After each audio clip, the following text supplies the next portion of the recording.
Hello दोस्तों, कैसे हैं आप सब। स्वागत है आपका अपना यूट्यूब चैनल ज्ञान तुलसी पे।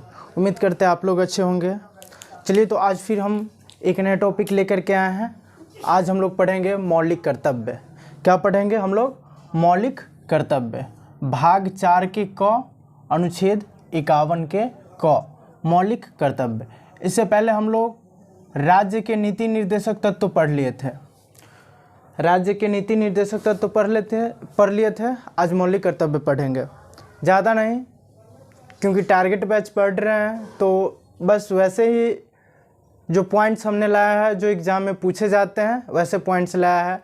पूरा डिटेल आपको फाउंडेशन बैच में मिलेगा। तो हमने ऐसे ही पॉइंट को रखा है जो एग्ज़ाम व्यू से अच्छे पॉइंट हो, जो एग्ज़ाम में पूछे जाते हैं, ऐसे पॉइंट लाया है मैंने। राज्य के नीति निर्देशक तत्व तो मैंने पिछले वीडियो में पढ़ाया था, तो उसका भाग 4 था।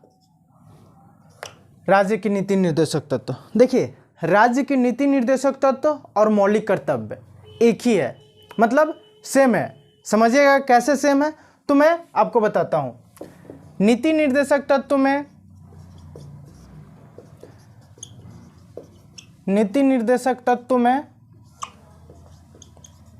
में सरकार की जिम्मेवारी थी कि नीति निर्देशक तत्व में जो तथ्य है वो सरकार माने या न माने, मतलब वो सरकार की जिम्मेदारी थी। और मौलिक कर्तव्य में है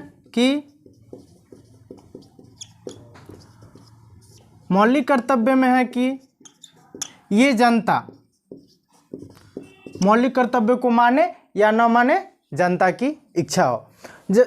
देखिए, जो नीति निर्देशक तत्व में जो तथ्य दिया गया है उसमें सरकार की इच्छा हो, लागू करे या ना करे, वो सरकार की मर्जी से, मतलब वो तथ्य सरकार चाहे तो लागू कर सकते, नहीं चाहे तो नहीं लागू कर सकते। इसके लिए जनता न्यायालय में नहीं जा सकते, प्रदर्शन नहीं कर सकते। जस्ट सेम है मौलिक कर्तव्य में जो सरकार ने तथ्य दिया है वो जनता माने या न माने, सरकार से उसको कोई फर्क नहीं पड़ता है। मतलब जो मौलिक कर्तव्य में जो तथ्य दिया गया है उसमें जनता माने या न माने, उससे कोई फर्क नहीं पड़ता है। मतलब उसके लिए सरकार उस पर कानून नहीं बना सकता है, उसके लिए सरकार उसको दंड नहीं दे सकता है। जो मौलिक कर्तव्य में जो नियम है वो नियम का पालन जनता करे या ना करे उसके कोई मतलब नहीं है, मतलब उससे सरकार का कोई मतलब नहीं, उस पर सरकार कानून नहीं बना सकता है। समझ देखिए, नीति निर्देशक तत्व में अगर सरकार कोई तथ्य नहीं मानता है तो जनता उस पर कानून नहीं बना सकती है। और मौलिक कर्तव्य में अगर जनता मौलिक कर्तव्य को नहीं मानता है तो उस पर सरकार कानून नहीं बना सकती है। तो सेम है, इसीलिए दोनों को सटा कर रखा गया। इसको भाग 4 में रखा गया है और इसको भाग 4 के क में रखा गया है। समझ गए? उम्मीद करते हैं आप लोग समझ गए होइएगा। चलिए अब आगे बढ़ते हैं।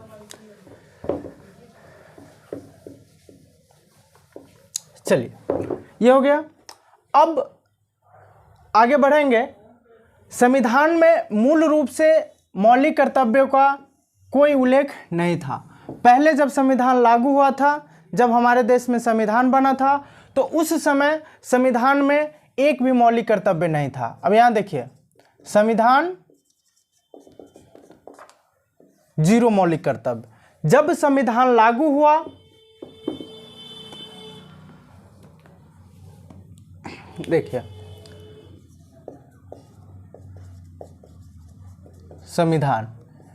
जब संविधान लागू हुआ तो कितने मौलिक कर्तव्य थे? 0 मौलिक कर्तव्य थे। जब संविधान लागू हुआ तो 0 मौलिक कर्तव्य। हमारे संविधान में पहले मौलिक कर्तव्य को नहीं लगाया था। बाद में 42वें संविधान संशोधन 1976 में 10 मौलिक कर्तव्य को लाया गया। 42वें संविधान संशोधन 1976 में कितने मौलिक कर्तव्य को लाया गया? 10 मौलिक कर्तव्य को लाया गया। फिर आगे 86वें संविधान संशोधन 2002 में एक मौलिक कर्तव्य और जोड़ा गया। तो टोटल मौलिक कर्तव्यों की संख्या कितनी हो गई? 11 हो गई। समझिएगा, देखिए संविधान में पहले मौलिक कर्तव्यों की कोई उल्लेख नहीं था। जब हमारा संविधान 26 जनवरी 1950 को लागू हुआ तो उस समय मौलिक कर्तव्य को संविधान में लागू नहीं किया गया था। उस समय हमारे संविधान में मौलिक कर्तव्य नहीं था। लेकिन 42वें संविधान संशोधन 1976 में 10 मौलिक कर्तव्यों को लाया गया। 10 मौलिक कर्तव्यों को लाया गया। किसके सिफारिश पे जोड़ा गया? तो सरदार स्वर्ण सिंह के समिति के सिफारिश पे लाया गया। देखिए मौलिक कर्तव्यों को सरदार स्वर्ण सिंह समिति के सिफारिश पे लाया गया। गौरतलब है कि संविधान में मौलिक कर्तव्यों का सिफारिश सरदार स्वर्ण सिंह समिति ने की थी। देखिए पहले हमारा मौलिक कर्तव्य 0 था। उसके बाद 42वें संविधान संशोधन 1976 द्वारा संविधान में जोड़ा गया मौलिक कर्तव्य को। देखिए इसे 42वें संविधान संशोधन 1976 द्वारा संविधान में जोड़ा गया। फिर से समझिएगा, संविधान में मूल रूप से मौलिक कर्तव्यों का कोई उल्लेख नहीं था। इसे 42वें संविधान संशोधन 1976 द्वारा संविधान में जोड़ा गया। तो देखिए जब संविधान बना तो हमारा एक भी मौलिक कर्तव्य नहीं था, 0 था। 42वें संविधान संशोधन 1976 में 10 मौलिक कर्तव्यों को जोड़ा गया। 10 मौलिक कर्तव्यों को जोड़ा गया तो किसके सिफारिश पे? तो सरदार स्वर्ण सिंह समिति के सिफारिश पे। और यहाँ पॉइंट समझिएगा, देखिए सरदार स्वर्ण सिंह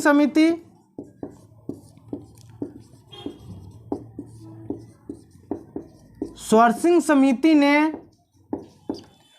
इसे लागू किया था, इसे जोड़ा था। लेकिन वर्मा समिति ने इसे लागू किया था।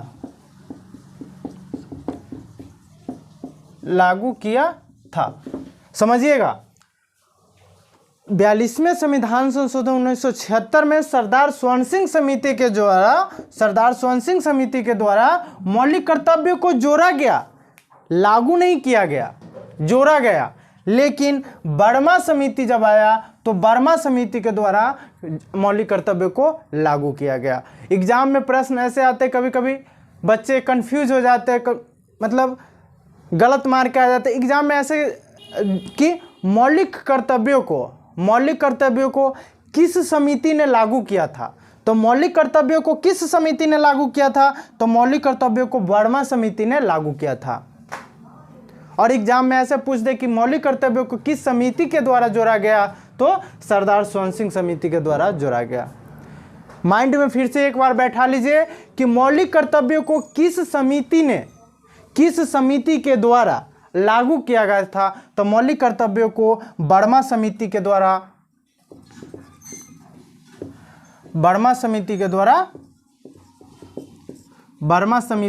लागू किया गया था। और जोड़ा किसके द्वारा गया था? तो सरदार स्वर्ण सिंह समिति के द्वारा जोड़ा गया था। समझ में आ रही मेरी बात को? फिर से समझिए, बहुत ही अच्छे पॉइंट है। एग्जाम में कहीं बच्चे कंफ्यूज हो जाते हैं कि बस आया कि मौलिक कर्तव्य को किसके द्वारा लागू किया गया? तो हाँ, सरदार सिंह स्वर्ण समिति के द्वारा लागू किया गया।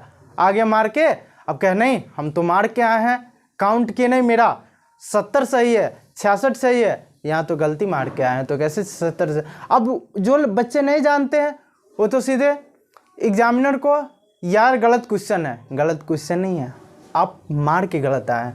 तो फिर से समझिए कि सरदार स्वर्ण सिंह समिति द्वारा मौलिक कर्तव्यों को जोड़ा गया और वर्मा समिति के द्वारा मौलिक कर्तव्यों को लागू किया गया। समझ में आ गया? चलिए, तो संविधान में पहले जब संविधान लागू हुआ तो संविधान में मूल रूप से मौलिक कर्तव्यों का कोई उल्लेख नहीं था। इसे 42वें संविधान संशोधन 1976 द्वारा संविधान में जोड़ा गया। गौरतलब है कि संविधान में मौलिक कर्तव्यों को सिफारिश सरदार स्वर्ण सिंह समिति ने की थी। देखिए, आप लोग कॉपी में एक पॉइंट बना लीजिए कि सरदार स्वर्ण सिंह समिति द्वारा मौलिक कर्तव्यों को जोड़ा गया तथा वर्मा समिति के द्वारा मौलिक कर्तव्यों को लागू किया गया। आप लोग फिर से लिख लीजिएगा कि सरदार स्वर्ण सिंह समिति के द्वारा मौलिक कर्तव्यों को जोड़ा गया, लेकिन वर्मा समिति के द्वारा मौलिक कर्तव्यों को लागू किया गया। चलिए आगे पढ़ते हैं। मौलिक कर्तव्यों को संविधान के भाग 4 के के अनुच्छेद 51 के क में जोड़ा गया है। समझिएगा, मौलिक कर्तव्यों को संविधान के भाग 4 के क के अनुच्छेद 51 के क में जोड़ा गया है। इसे आप VVI पॉइंट बना सकते हैं मेरे दोस्तों, इसे आप VVI पॉइंट बना सकते हैं। एग्जाम में प्रश्न आ जा है कि मौलिक कर्तव्य कितने भाग में है, मौलिक कर्तव्य की उल्लेख अनुच्छेद कितने में है।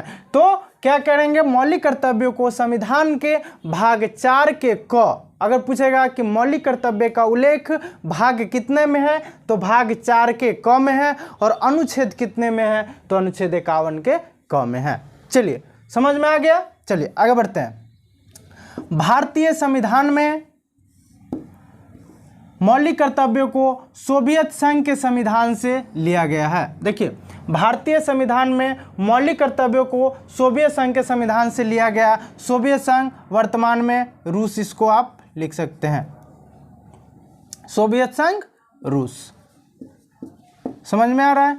अब देखिए, भारतीय संविधान में मौलिक कर्तव्यों को सोवियत संघ के संविधान से लिया गया है। भारतीय संविधान में मौलिक कर्तव्य को सोवियत संघ के संविधान से लिया गया है। सोवियत संघ कहाँ है? रूस। हमने पढ़ाया था आप लोग को, जब क्या कहते हैं, तथ्य विदेशी स्रोत पढ़ाए थे, भारतीय संविधान का विदेशी स्रोत पढ़ाए थे, तो उसमें हम आप लोग को पढ़ाया था कि मौलिक कर्तव्य यूएसए के संविधान से लिया गया। अब देखिए, मौलिक कर्तव्य को सर्वप्रथम जापान ने लाया था। मौलिक कर्तव्य को सर्वप्रथम जापान ने लाया था। मौलिक कर्तव्य को सर्वप्रथम किसने लाया था? जापान ने अपने देश में लागू किया था। लेकिन हमारे देश के संविधान में सोवियत संघ के संविधान से लिया गया। आप ये नहीं मानेंगे कि जापान, आपको जानकारी के लिए मैं बता देता हूं कि मौलिक कर्तव्य को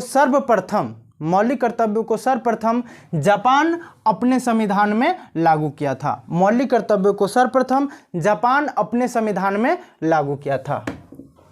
लेकिन हमारे देश के संविधान में सोवियत संघ के संविधान मतलब रूस से लाया गया। हमारे संविधान में रूस से लिया गया, न कि जापान से। लेकिन सबसे पहले जापान ने ही अपने देश में मौलिक कर्तव्य को लागू किया था। समझ में आ गया। देखिए, मौलिक अधिकार सर्वप्रथम अमेरिका ने अपने देश में लागू किया था, और हम लोग ने जब संविधान बनाया तो अमेरिका के संविधान से ही मौलिक अधिकार लिया। लेकिन मौलिक कर्तव्य सर्वप्रथम जापान ने बनाया था, सर्वप्रथम जापान ने अपने देश में लागू किया, लेकिन हमारे देश के संविधान में रूस के संविधान से लिया गया। तो आज प्रश्न ऐसे आता है एग्जाम में कि मौलिक कर्तव्य किस देश के संविधान से लिया गया है? तो मौलिक कर्तव्य सोवियत संघ के संविधान रूस से लिया गया है। सोवियत संघ को रूस भी कहते हैं। मौलिक कर्तव्य किस देश के संविधान से लिया गया है? तो रूस से। चलिए, प्रारंभ में मौलिक कर्तव्यों की संख्या 10 थी, अब इनकी संख्या 11 हो गई है। देखिए, जब संविधान लागू हुआ, हमने पहले बताया, जब संविधान लागू हुआ तो इसकी संख्या 0 थी।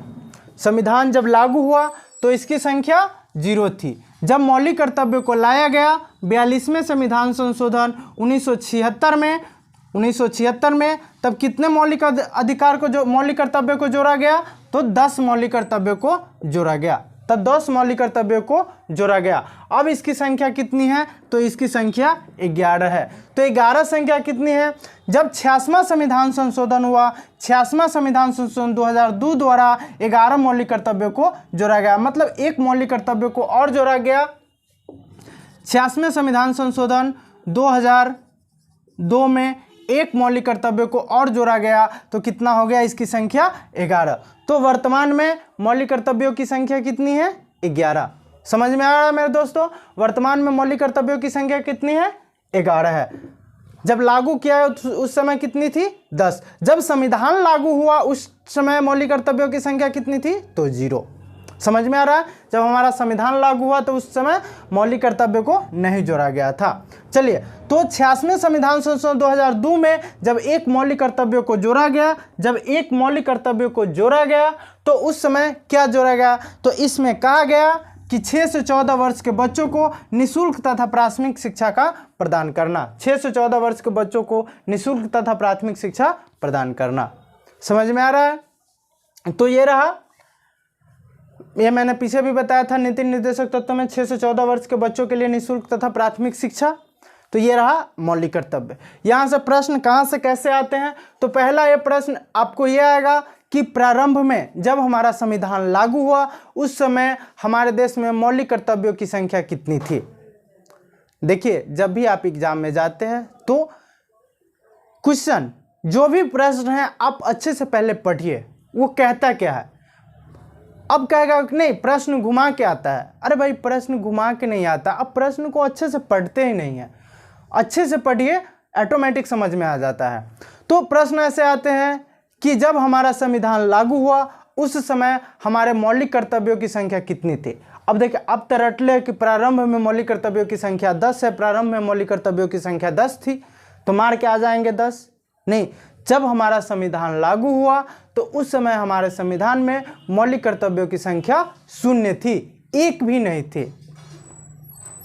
उसके बाद आगे आएगा कि जब 10 मौलिक कर्तव्य जोड़ा गया तो उस समय किस संशोधन के द्वारा? तो 42वें संविधान संशोधन 1976 द्वारा संविधान में 10 मौलिक कर्तव्यों को जोड़ा गया। तो प्रश्न ऐसे भी आ गया कि संविधान में मौलिक कर्तव्य को कब जोड़ा गया? तो 42वें संविधान संशोधन 1976 द्वारा जोड़ा गया।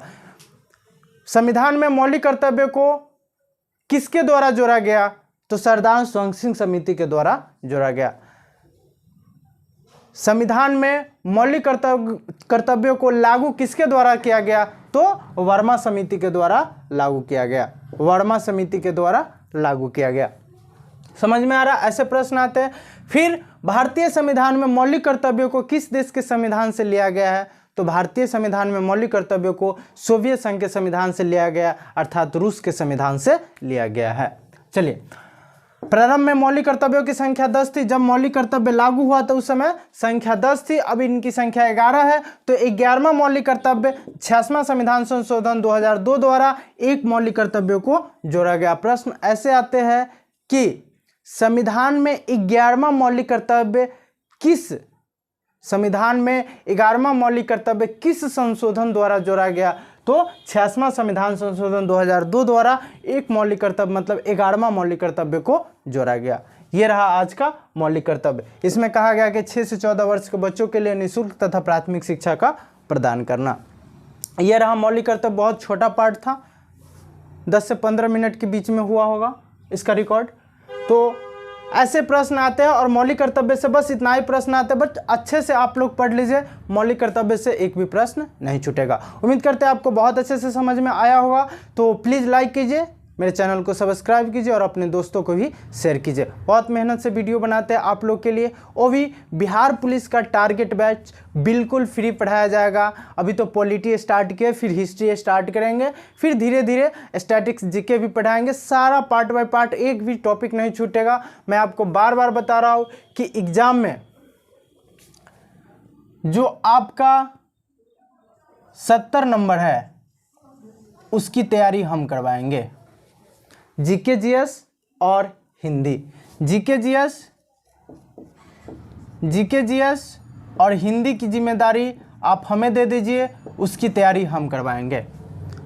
जीके जीएस और हिंदी की जिम्मेदारी आप हमें दे दीजिए, उसकी तैयारी हम करवाएंगे। इसमें आपको 10 नंबर की मैथ आता है, 10 नंबर इंग्लिश आता है और 10 नंबर का करेंट आता है, वो आपको पढ़ना पड़ेगा। ये 30 नंबर आपको पढ़ना पड़ेगा, लेकिन 70 नंबर आप हमसे पढ़ लीजिए, वो भी बिल्कुल फ्री में। 70 नंबर आपको, पूरा 70 नंबर हम आपको बिल्कुल फ्री में पढ़ाएंगे। पूरा यूट्यूब पे बिल्कुल फ्री में 70 नंबर पढ़ाएंगे। बाकी बात ये 30 नंबर की तैयारी आपको करनी पड़ेगी, जिसमें से 10 नंबर मैथ रहेगा, 10 नंबर इंग्लिश और 10 नंबर करेंट अफेयर। समझ में आ गया है? तो अभी से लग जाइए, बैठना क्यों, अभी से लग जाइए और वो 70 नंबर आप अपने एब्जॉर्ब कर लीजिए, उसके बाद तो 30 नंबर हो ही जाएगा। तो चलिए, उम्मीद करते हैं आपको बहुत अच्छा से समझ में आया होगा। पार्ट बाय पार्ट ऐसे ही पढ़ाते रहेंगे, सारा एक भी प्रश्न आपको नहीं छूटेगा, ऐसा पढ़ाएंगे पूरा जीके जीएस और स्टैटिक्स जीके, साथ में हिंदी की क्लास भी चलती रहेगी। हिंदी का सर्वनाम तक खत्म हो गया है, आगे तक पढ़ाएंगे, फिर भी चल रहा है, धीरे धीरे वो भी बैच चलेगी और ये भी जीके जीएस की क्लास चल रही है। चलिए, उम्मीद करते हैं आपको बहुत अच्छा लगा होगा। मिलते हैं नेक्स्ट वीडियो में, तब तक के लिए बाय बाय।